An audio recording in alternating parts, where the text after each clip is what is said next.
want to give all praises due to Yahweh, Bahasham, Yahweh Shai, Bahasham, Ruha, Garkadash, and double honors to the apostles at Great Millstone, and to the bishops and elders in Connecticut, and to the high priest that taught our apostles, and to the brothers that's out there putting their lives on the line, teaching this truth, and this Yah Damai from the Great Millstone, Houston.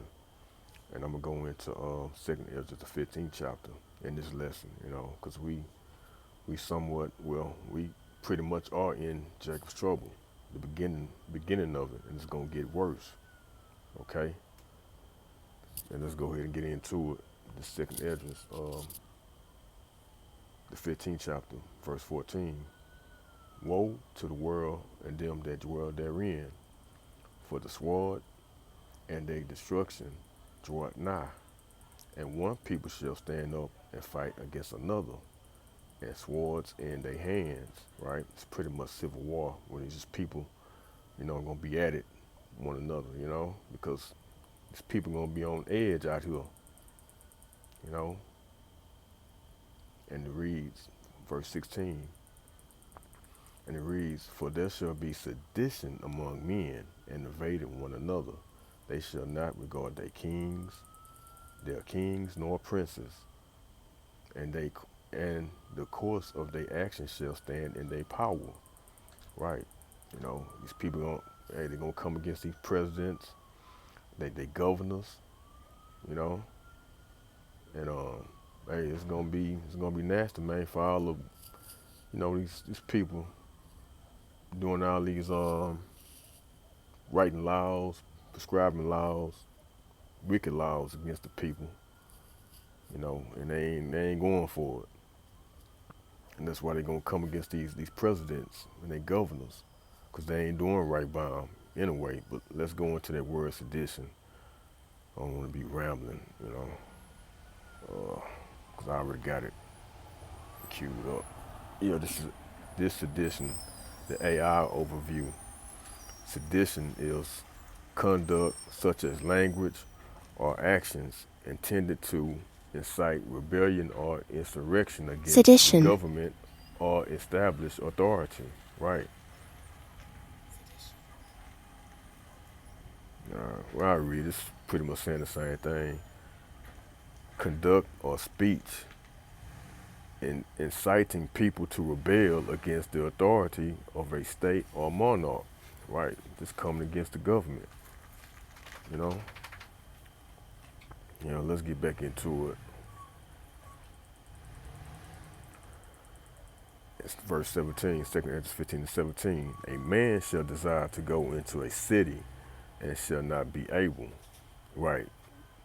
That's your martial law. You're not going to be able to go here or there. Let's get that. I got that queued up. Let's see. Martial law, AI overview. Martial law is the temporary control of civilian affairs by military authorities during an emergency. When civil law and order have broken down, the specific rules and re- restrictions imposed vary by situations, but they often involve curfews, travel bans, and the um, suspensions of some civil liberties. Right. And it's that travel ban. You're not going to be able to go to city, or travel, period. You ain't going to be able to go nowhere. So let's get back into it. Right.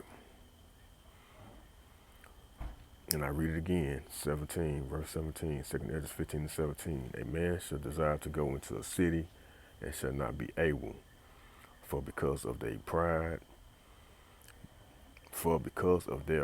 the city shall be troubled.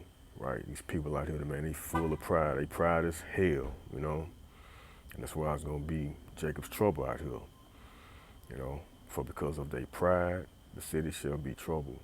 The houses shall be destroyed, and men shall be afraid, right? And this man ain't gonna be afraid out here, man. And let's get that.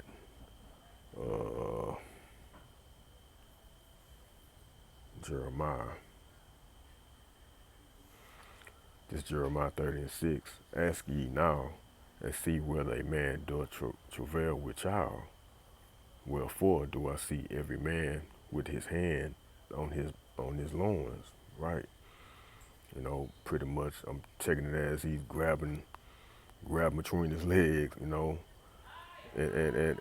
hey, and with pain, right? As a woman in travail, and all faces are turned into paleness. You're gonna be afraid, man. People out here gonna be afraid. Men too, especially you can just imagine what these women gonna be out here. They gonna be all man, you know.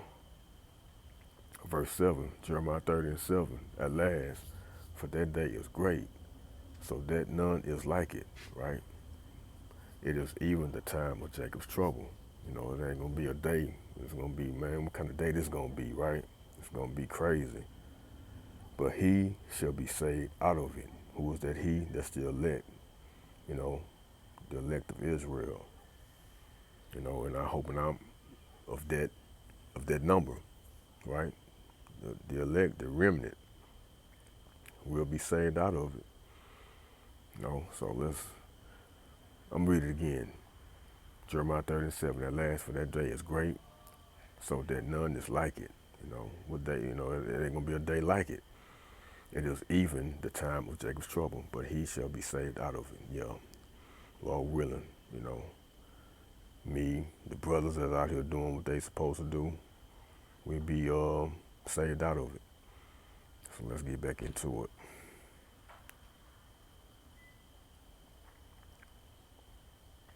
Here we go. Verse 19, a man shall have no pity upon his neighbor, but shall destroy their houses with the sword and spoil their goods because of the lack of bread and for great tribulation, right? I mean, hey, these people gonna be going into their neighbors' houses, spoiling them. If they don't have it, they know you got it. They finna go in your house and take it. Okay, that's what this pretty much saying. And I got a clip from your boy AJ. Let's check him out. This might have been like maybe a year, I will eat year my and a half neighbors. ago, maybe I'm not 2 letting my years kids ago. die. Check I'm it just out. gonna be honest. My superpower is being honest. I've extrapolated this out, and I won't have to for a few years because I got food and stuff. But I'm literally looking at my neighbors now and going, I'm ready to hang them up and gut them and skin them and chop them up. You know what? I'm ready. My daughters aren't starving to death. I'll eat my neighbors.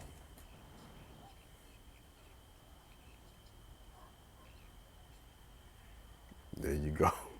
There you go. Hey, that's what he's saying. These people gonna be doing. They don't eat you. They gonna get the stuff that you have and take all your food and everything. You know. So yeah, I just wanted to get into that, go into that. Hey, we in these times. We gotta stay prayed up, and I'm talking to myself first and foremost. You know. So I hope this has been edifying and to the point. And I want to give all praises due to Yahweh Ba'Shem, Yahweh Shai, Ba'Hashem, Rahal Kakadash. Until next time, Shalom.